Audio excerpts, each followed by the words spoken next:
heard from Paul Churchill that he does expect the dollar to continue to weaken into Christmas from against the euro. Do you think that momentum will impact any other asset classes?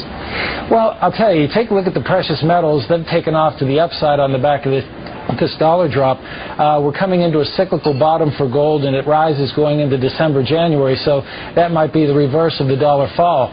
Apart from that, I think one thing people who are dollar-based need to focus on is the AMERO. That's the one thing that nobody's talking about that I think is going to have a big impact on everybody's life in Canada, the U.S., and Mexico. If you Google it, you'll find out all about it. Well, you could tell us a little bit more right now. You always hear it on CNBC, don't you? The AMERO is the proposed new currency for the North American community, which is being developed right now between Canada, the U.S., and Mexico to make a borderless community, much like the EU, and the dollar, Canadian dollar, U.S. dollar, and the Mexican peso replaced by the AMERO. You really think that will get any leeway?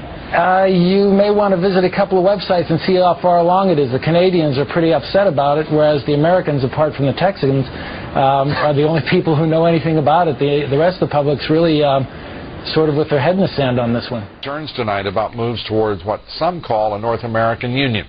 A number of high-level government meetings are taking place in Mexico to discuss North American integration of Mexico, the United States, and Canada. More meetings are scheduled. It is an aggressive agenda proposed at the highest levels of our government and U.S. commerce without congressional or voter oversight. Lisa Sylvester reports. A caravan of cars travels along the Arizona desert. Homeland Security Secretary Michael Chertoff was visiting the U.S.-Mexican border. Last week, he was in Mexico City. Commerce Secretary Carlos Gutierrez visited Mexico February 1st. Attorney General Alberto Gonzalez, January 11th. And President Bush himself will travel there next month.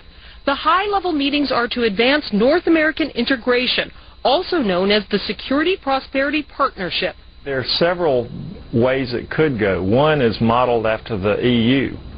One is modeled after sort of an economic community. It's beyond the scope of just a free trade zone, which we fairly well have already with those two countries. This partnership is being driven by the U.S. business community, which envisions ships from China docking in Mexico instead of California. Mexican truck drivers transporting cargo on a NAFTA superhighway all the way to Canada.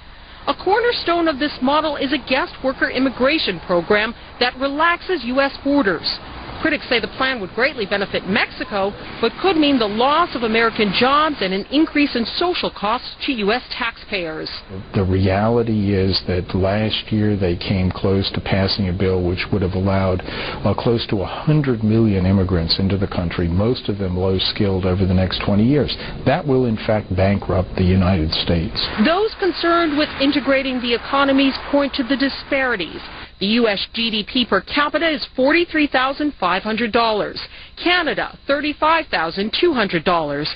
Mexico, only $10,600.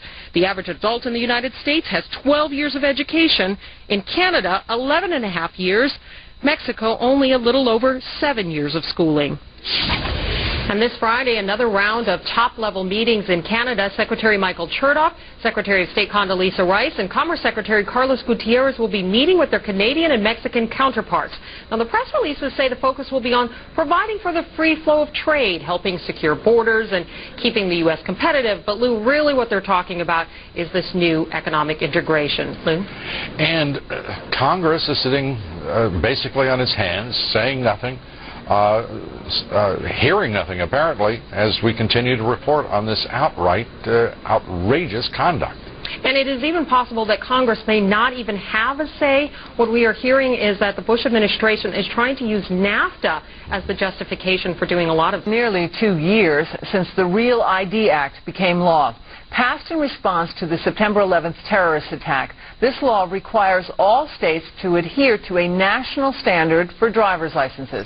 Applicants, among other things, must prove their identity before receiving a license.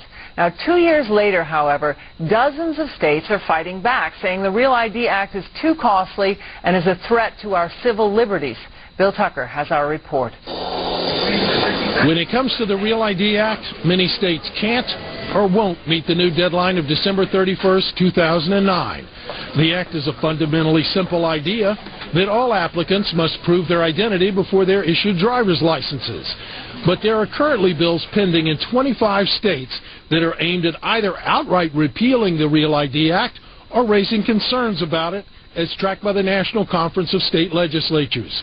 That's because, they say, Real ID is a simple idea with a complex reality. Under Real ID, all 50 states will have to change their systems. There is no state that is in compliance today. So this is going to affect everybody. We've got 245 million driver's license holders who, under the regulations, are going to have to come back in person over the next 5 years. Real ID, the governors say, requires electronic verification, in that of the 5 systems required under federal regulations, only one exists today. So, the states say, they are not even close to being ready to comply.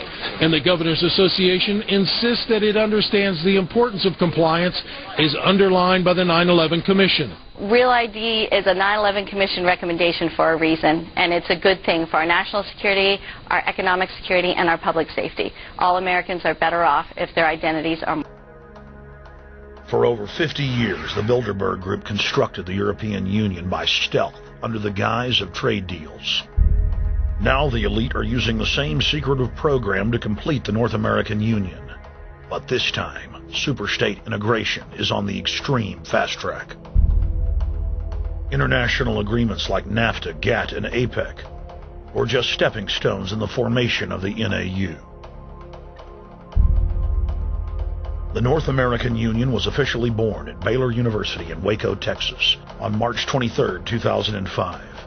The leaders of the United States, Mexico, and Canada told the press that they were only meeting to discuss trade. It soon leaked that a secret meeting had been held during the Security and Prosperity Trilateral Summit. The 3 governments had refused to release the secret agreement to the people. In September of 2006, their treasonous operation was blown wide open. From September 12th to September 14th, in Banff, Canada, hundreds of elected and appointed government leaders from Canada, Mexico, and the United States met in secret. On the last day of the conference, someone inside the secret North American Union Forum leaked the agenda. The front pages of newspapers across Canada carried the story.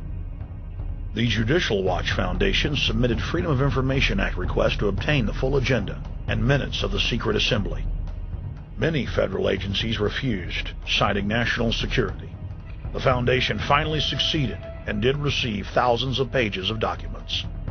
The documents marked unclassified are the blueprints of a shadow government ruling by bureaucratic and executive fiat.